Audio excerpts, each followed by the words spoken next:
The Queen's Jewish Link presents the Jewish Living Podcast, the show that examines the many facets of Orthodox Jewish life. Here's your host, Izzo Zwirin.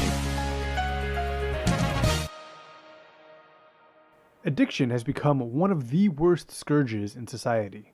From the opioid crisis to the rise in alcohol usage during the COVID epidemic, substance abuse is negatively impacting many areas of life. As much as many may want to believe that our own insular community is immune to this issue, there is certainly the possibility, and in fact the probability, that it does so. While we don't currently know the prevalence of drug use in yeshivas, one man is devoting his time to determining how yeshivas are dealing with potential drug use. My name is Naftali Wein. I am a psychologist in the great state of Illinois. Naftali will explain why yeshivos may not be aware of the drug use within their own student body, and whether or not they are equipped to deal with it. We will also be discussing where the shortfalls are and what could be done about them.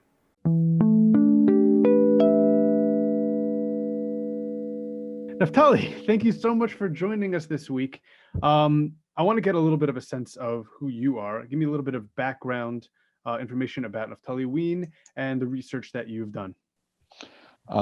So I am a psychologist in Illinois, and I grew up in New York in a more right-wing culture, and I was interested in the differences between the drug use that is actually happening in the schools and what is perceived by the Hanhala and the administrative members of the schools, and including the Rebbeim as well, kind of just to get an idea of, are they in tune with what's really going on with their students.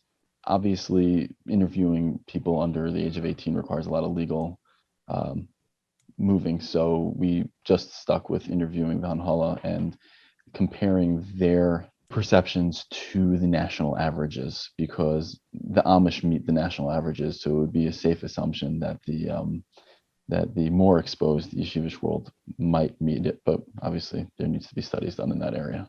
Okay, so I, like you, also grew up in going to a pretty yeshivish school. I didn't see this type of drug use going on or substance abuse going on in my schools. Is that because I'm naive and a goody-goody, or is that because the school that I went to didn't have that, or is that because it's changed in the last 20 years? I wouldn't say it's because you're naive. I would say that anyone who was using probably wasn't saying anything, because the culture of those kinds of schools is that if anyone finds out, you're done. There's no, backup system to help a kid get into rehab. There's no drug use policies in the school, the same way there's no sex education in the schools. There's an understanding that you're not dating and you're not having a girlfriend in those circles, so you're also not doing drugs, and therefore we don't need to have a system in place to deal with that. So if a student is using, chances are they're not telling anyone. Also, drugs by me was a broad definition, which would include tobacco use and alcohol use, and I definitely think that we can agree that drinking does go on the high school level in the yeshiva circles, and that there is smoking. And while it might be less than the averages, I would be curious to know whether or not Rebbeim are aware which students are involved, even in those things that as a culture we might not take as seriously. All right, so let's get into the actual nuts and bolts of how you set up this research. So let's get a couple of things. Let's get the scope. Let's get the parameters and how broad this was. How did you go about doing this research? Okay, so the first thing was I needed to get participants, and in order to do that, I needed to reach out to Rebbeim and principals in various different, what we would call right-wing yeshiva schools. I cannot list the names of those schools because part of the agreement of them to speak is the anonymity of it. However, it was across the country. It was New York, Chicago, Los Angeles, Baltimore. The vast majority of the people that I asked to step up and say something said no.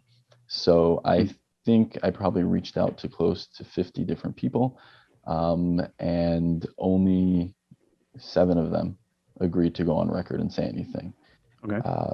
The responses varied. The ones who said no varied from, this is not something that, we're open to doing, because, if we step out of line, something bad can happen.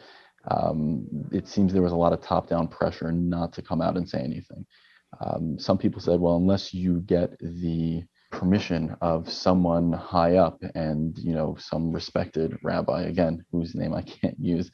So it seemed there was a consensus, especially in New York, that there was a certain rabbi who needed to be consulted with first before anyone else came out and said anything. So I called that rabbi up directly. He told me, there's no need for this research. What good would come out of it? Either we're as good as we say we are, or we're not, and it's just going to embarrass the community. My rejoinder was that I'm an insider. I have no intention of embarrassing the community. I have no intention of mentioning names of anything, just publishing actual statistics. And if it means that there's a problem in the community, just like you had with the internet and pornography, which everyone ended up not being ahead of the game on because they all denied that it was happening, you have a chance to be ahead of the game now, and you're going to miss out on that opportunity. But that was the same pitch I made to everyone, and 7 people bid at it. 4 of them are, principals of major institutions, and 3 of them were rebbeim in other institutions. And once they were guaranteed that all their data was going to be pooled into one qualitative study where they can't be identified at all, they were more than happy to sit down and talk. And one of them even expressed that point that I made, which was that he wanted his yeshiva to be proactive and not reactive like they were with pornography. Okay, so there is definitely a history here with other areas. I'm wondering if you saw recently, there was a Mishpacha magazine article called Down to the Last Drop, which talks specifically about alcohol use, how it starts kind of in high school and then goes into and really dramatically exacerbates in yeshiva, and then beyond once people are already married. If this in any way links to that, that's just specifically talking about alcohol, but I was wondering if there was any link to that. I think it links in the sense of that as a community, we're not addressing it in our high school students. I don't think it links in the sense that if it is recognized and stopped, that it'll continue. I just think that there's just an overall sense of like, this is okay. We have kiddush clubs. Kids are allowed to join. We have a subculture of drinking, and not safe drinking, right? Because if you look at, compared to the world, we're safe drinkers, right? The rates of alcoholism among the Italians, the French, and the Jews are at the lowest across the planet because we actually use drinking as part of our culture. So there's an accepted way to drink, and we teach our youth to do that, right? There's kiddush, and there's an appropriate way to have wine, and there's an appropriate way to make a l'chaim, and blah, blah, blah, and it's not getting drunk. However, we have seen an uptick of it, and part of it is, I think there's expectations, right? Like, high school students, it's going to be expected. You come to your Rebbe's house on Purim, you're going to get drunk. There's just a cultural expectation. And so then once you start that, then there's going to be the kids who it's not just an in the moment thing.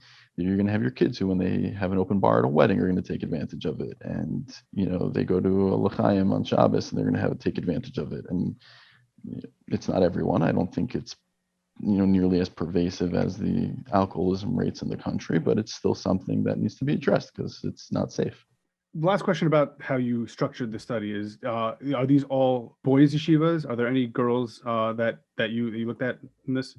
Yeah, so we only did boys yeshivas, and to speak to the style of the study, the majority of this was what's called qualitative, right? We weren't looking at numbers because we only had 7 participants. Okay. We were looking more for a narrative, and to see if there was commonalities between the narratives of these 7 people, when looking at what they felt were protective factors, when they were looking at risks, when we were looking at, what they thought the numbers were. We kind of put that into narrative form and used to tell a story. Is it something that could be replicated if we wanted to do it again with girls' schools? Absolutely. You would just be interviewing administrative members in girls' schools. Okay. So I mentioned before about me being in high school and us being in high school about 10, 15, 20 years ago, however long it is for the 2 of us. I at this point in my age, I lose track. So you have respondents from 7 yeshivas. Do you think that if you were to run this study 20 years ago, 15 years ago, that these reactions would be different, or would you probably get the same people being willing to talk and the same people not willing to talk? Interesting. Yeah, I think the reactions would be the same as far as who joins.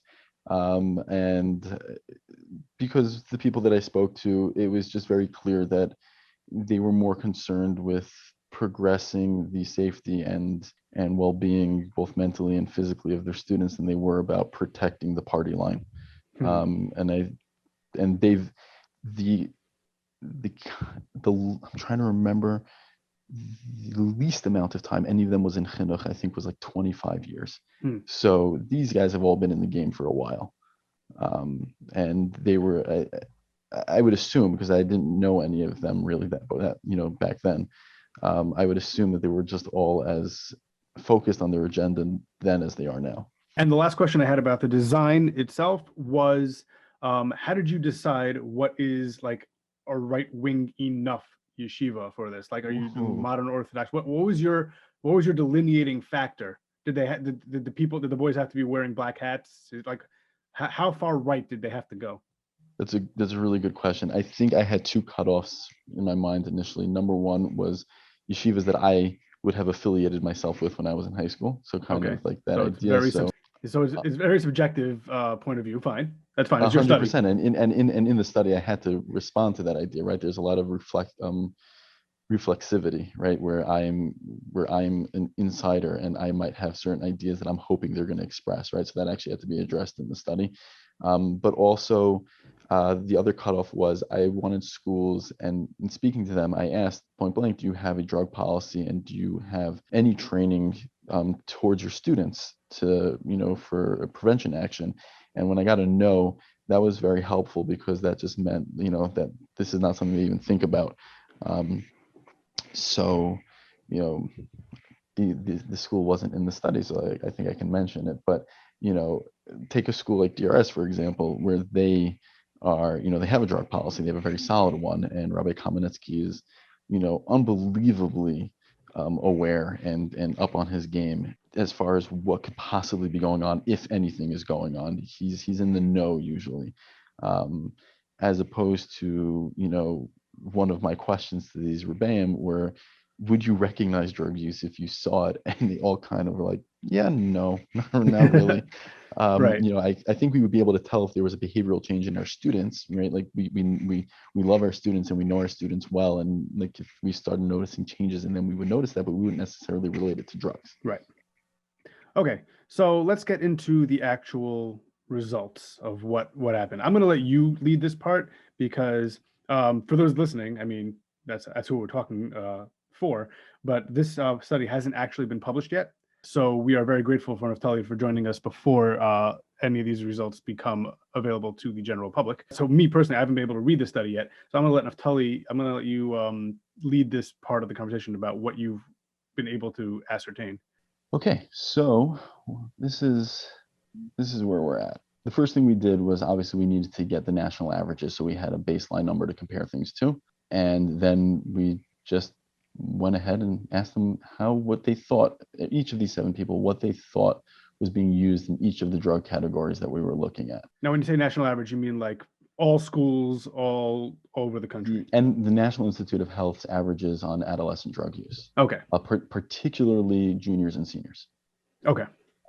Because that's who I was looking at, here. So, so for alcohol use, NIH, National Institute of Health, they report that over 50% of students, juniors and seniors, are engaged in some kind of alcohol use. Across the 7 people interviewed, the highest one person said that was being used in his school was maybe 35% of the students are using alcohol outside of religious needs, right? So outside of having Kiddush Friday night or Sheva Brachos or whatever it is, where, there is a halachic imperative to use alcohol, anything beyond that. So the second shot at a l'chaim, or, or after Kiddush is done Friday night, any more drinking after that gets included in this number. How's Purim factored in? Purim is factored in as how many of your students do you think get drunk annually? Okay. Right. So, but these rebbeim asked me themselves how Purim factors in, and my response was, I'm looking, understanding that Purim is part of a cultural norm. I'm kind of looking more on a week by week, month by month basis. Okay. So we had one Rebbe saying that close to 35% probably get drunk at least once a week. Whether it's Friday night, Shabbos afternoon kind of thing. But that was the top end of the respondents. That was the top end of the respondents. 2 responded that it doesn't happen at all. And then the rest of them kind of responded between 30% to 5%. Okay. So that was with alcohol. Let's keep going. Marijuana use. 1, 2, 3, 4, 5 of them said there's no marijuana use in their schools at all.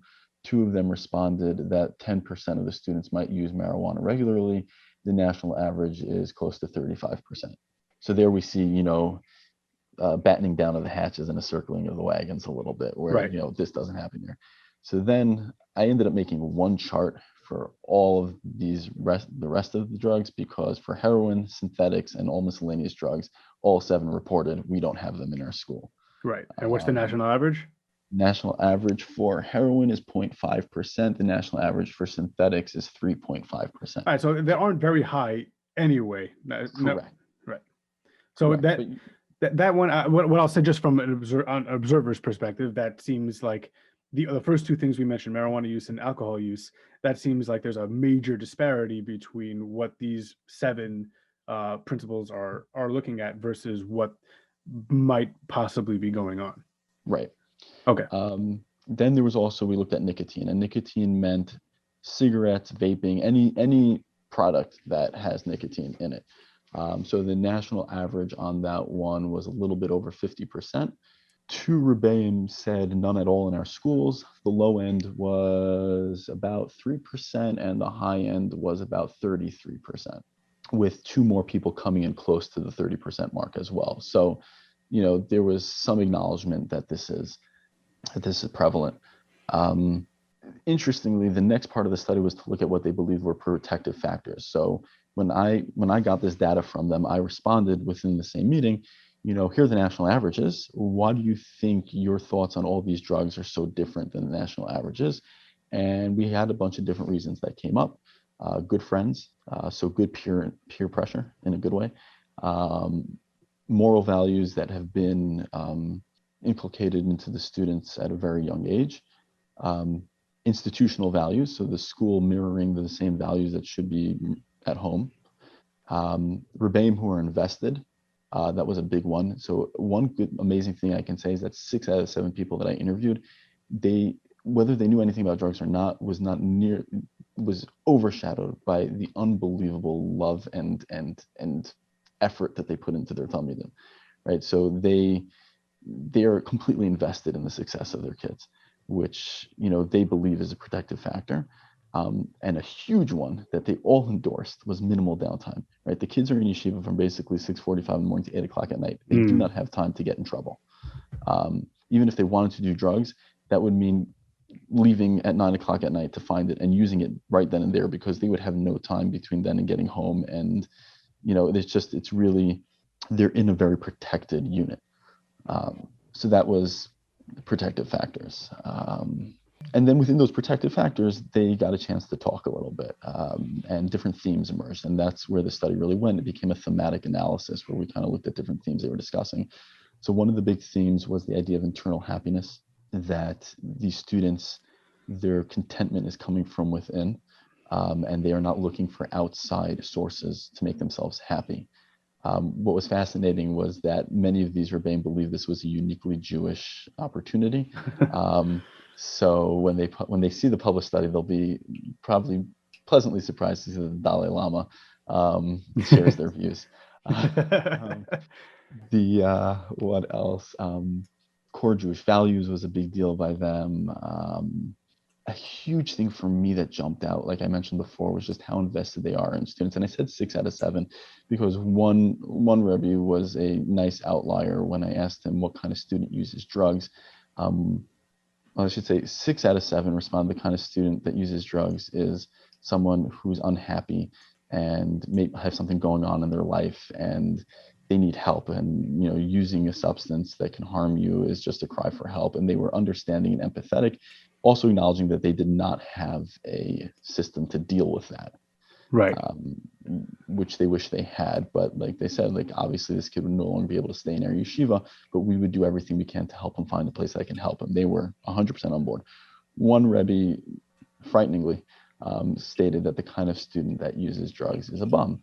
And when I followed up and asked, I understand that their behavior is bummish, but what is driving them to use drugs? He said, well, because he's inherently a bum. So if he's inherently a bum, then he's going to go to use drugs, and he's going to draw people in to his overall circle, and those people inadvertently become bums. So I felt great. I'm glad that there's so many people under your care. Did any of them ask about or answer regarding like just the recreational use of it? That people just have something to do? Yes. So there was, I think that's what factored into the downtime piece. And I think that also is what factored into some of the Rebbeim stating that they understood that this idea of chilling is very dangerous. One of them said, there seems to be this idea that people need to chill when really a person's purpose in life is to be working. And that he felt that this idea of chilling is a great source of drug use. Well, I don't know when you conducted these interviews. Were these before COVID, during COVID? Yes. These were all before COVID. So the chill factor might have gone through the roof with having very little else to do since these interviews have been conducted. It might be, yeah. I'm hoping that COVID ends so that my study's relevant again. Yeah, that's the reason you want COVID to end. That's nice. Yeah. Totally selfish. Okay, is there any other data points that would be interesting to look at? I think the years in chinuch was interesting to look at because some of them had been in chinuch for close to 50 years. Actually, the one person who had a great handle and was the closest on acknowledging drug use, and the only person to acknowledge any drug use larger in the serious drug area, where he's like, listen, I don't know. I think it's 0, but it could be as high as 5%. So I still put him down as 0. The fact that he acknowledged that it's a possibility, which none of the other ones did. So he'd been in chinuch for 50 years, but he also had a master's degree, and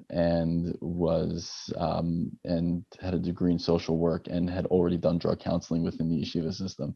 So and all his other numbers, both with drinking and nicotine, he was the one with the highest numbers. Okay. He was pretty close to the mark. Which was interesting because, again, he's in the know and he also is aware of what to look for. So that was where the next interesting question went, which was, do any of you know what you're looking for? And have you ever had any formal training? The answers for 6 out of 7 were no. The one person who said yes was also the closest to the NIH averages, which is what, kind of got me to believe that maybe we're onto something, right? Because he's knowledgeable and still in the system. And he's acknowledging numbers way above what anyone else is. Right. All right. So you got a lot of these results. What are your individual overall reactions to the results that you've seen with these surveys? I'm not surprised. Speaking from my own high school experience, I know that guys in my class were using stuff and that the Rebbeim weren't aware. It wasn't a huge amount. It wasn't anything close to the NIH averages, but it was still there and it wasn't being addressed.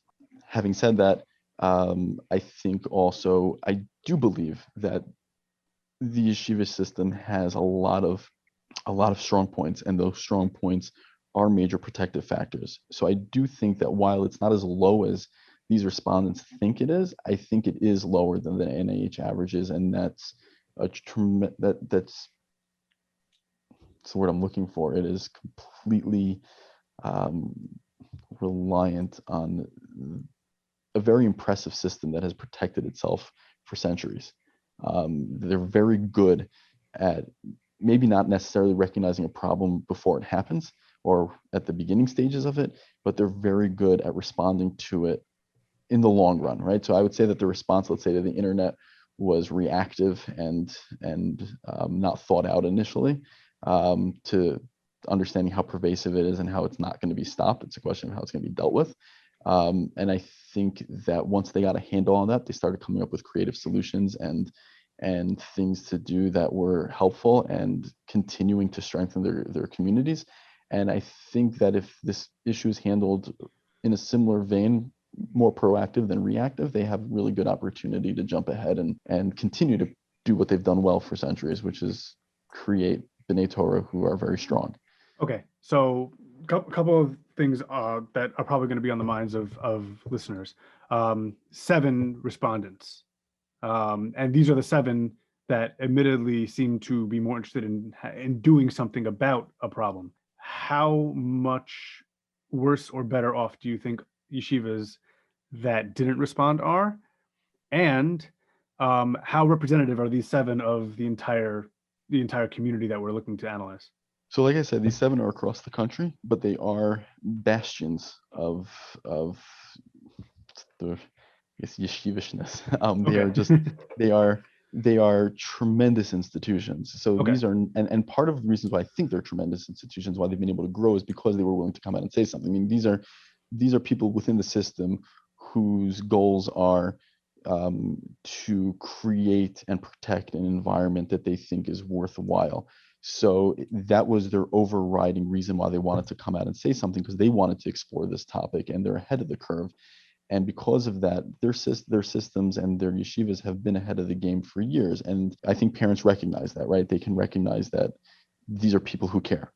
And that's why we send our kids to this yeshiva. That's why these yeshivas are able to garner the best of the best within their ranks, because parents want their kids to go there and they're willing to fight to make that happen. The ones who didn't respond, I think there's a scale. I think that on one end, they're scared. But when the results come out, they'll read it, because they do want to know how to protect their groups, and they do want to know what's best for their kids. And I think on the other end, there's an element of having your head in the sand, which is that, if I acknowledge that this is a problem in my school, then, that would mean that my school is not as good as the other, and we're all competing. And then you come down to a much more larger political issue within the community, which is that despite the fact that we think that the power base is top down, it's really bottom up, right? That it's just, a person's a gadol until everyone says that they're not, because we're unhappy with what they said. So yeshiva is only as good as what we're happy with. So if people are proud to say my kid goes to this yeshiva, and then someone in that yeshiva comes in and says, hey, we're going to institute a drug policy in our school, then someone's going to say, oh, I don't send my kid to a school that has drugs in it.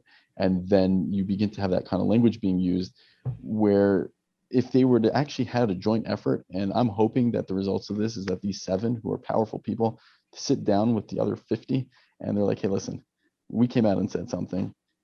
We need to have a joint policy right now that we all come out together, just like we did with the internet, where we said, but now we have an opportunity to think about it. We all need to sit down now, come out over the next year with an idea of how we're going to combat this and how we're going to plan for it.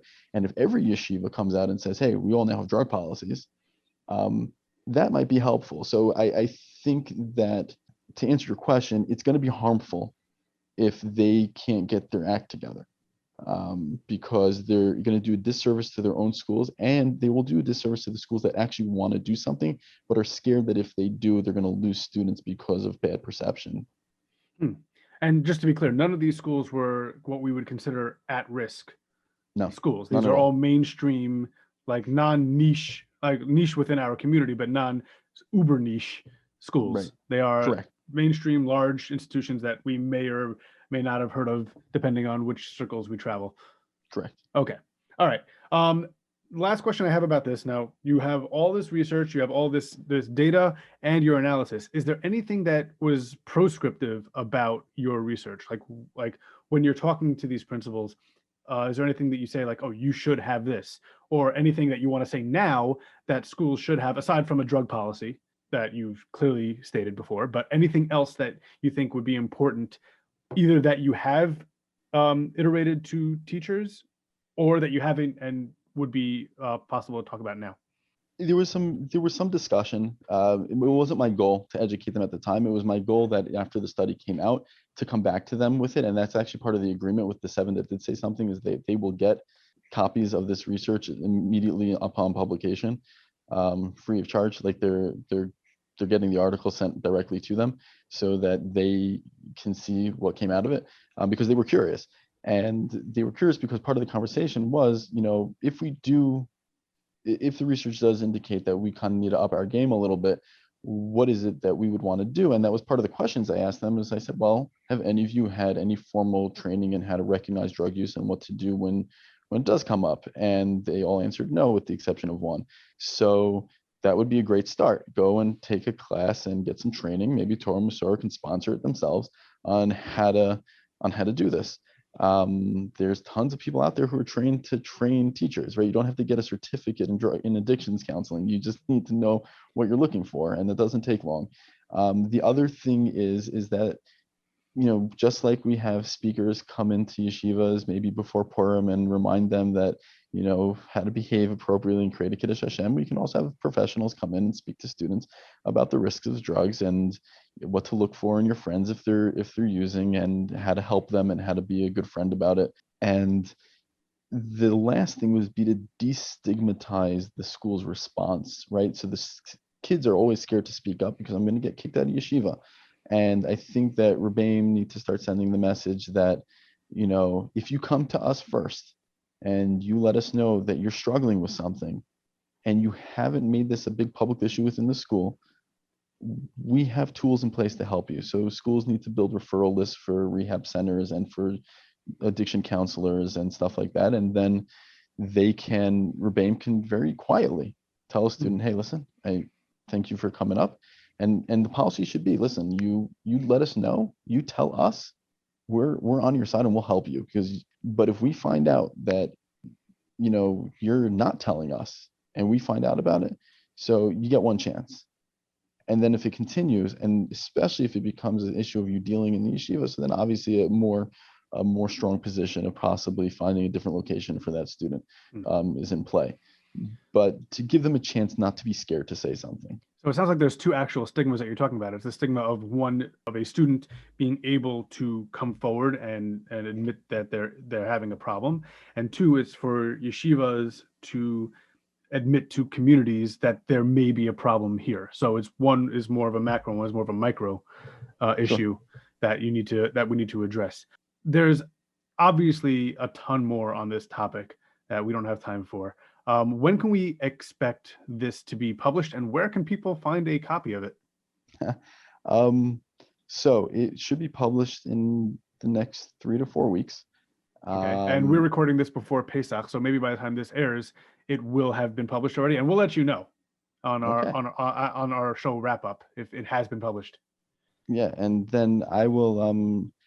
So it goes to a copy editor who, once it's done, it goes to a database of dissertations, and I will get a link to that. And once I have the link to that, we can probably send it to your wrap-up session. All right. That you can do. Perfect. That. So maybe we will actually probably hold off on airing this episode until we have that, and that we could. And you said, is this going to be a free publication for people to use? Are they going to have to have a subscription to something? Usually dissertations are free. Okay. If it's sent to an institutional publication system, it might not be, but it should be. Okay. And if people want to find out more from you directly, how can they reach out to you? They can find me on LinkedIn. They can also reach out to you, I guess. You have my information. I do. So I think that if there's a real professional interest or an interest clinically for parents, they, get my information from you or hit me up on LinkedIn, and we can start a conversation from there. All right. So Naftali is one of those rare people these days that doesn't have any social media accounts. So first of all, mazel tov on that. But second of all, yeah, if anybody out there is interested in professional counseling for this stuff, if anybody's interested in having Naftali come and speak to their yeshivas, absolutely, he would be available for that. And if you want to get in touch with him, obviously we'll put his LinkedIn information in our show notes and on all of our social media accounts, as well as you can reach out to me and I will put you in touch with them, with Naftali directly. Okay. Naftali Wein, any last closing thoughts that you want to share with anybody? No, but I do want to thank you. I really appreciate the opportunity to get this information out there. I think you're doing a tremendous service to the community by doing this, and making the process fun as a byproduct. I think is really cool. It's been fun because Naftali and I have actually been in conversations about having this conversation, maybe about a year and a half at this point. It's been a long time because I've known Naftali for a really long time, and I knew he was doing this research, and I thought it could be a very popular topic. It's obviously a very important topic, and we were just waiting for the go-ahead from all of your advisors to when we can do this. And finally, we were able to. And then, of course, the day we were supposed to record, Naftali was blessed with a new baby girl. So mazel tov on that as well. So we had to push it off a little bit more, but I'm glad we were finally able to get this recorded. Yeah, thankfully it was a baby girl. I wasn't ready for an adult girl yet. All right. Naftali Wein, thank you so much for joining us this week, and good luck to you with all of this and everything else that you're doing. Thank you so much. You as well.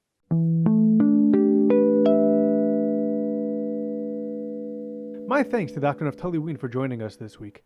Like I had mentioned earlier, we recorded this episode a while ago, before Pesach, and we were just waiting for the dissertation to be published. However, the paper has not yet been released and is still in the copy edit phase. As soon as it's available, we will post a link on all of our social media platforms. If you're interested in more on this topic, you can check out episodes 4 and 5 of this podcast, where we discuss more on addiction in the frum communities. Episode 4 is with Shimi Feintuch, an LCSW specializing in addiction, and episode 5 is with Moshe Hanan, an addiction and recovery coach who had his own struggles with addiction when he was in yeshiva. Until next week, Kol Tov. The Jewish Living Podcast is produced by Sreli Paikus. Our theme song is The Band by A.B. Rottenberg.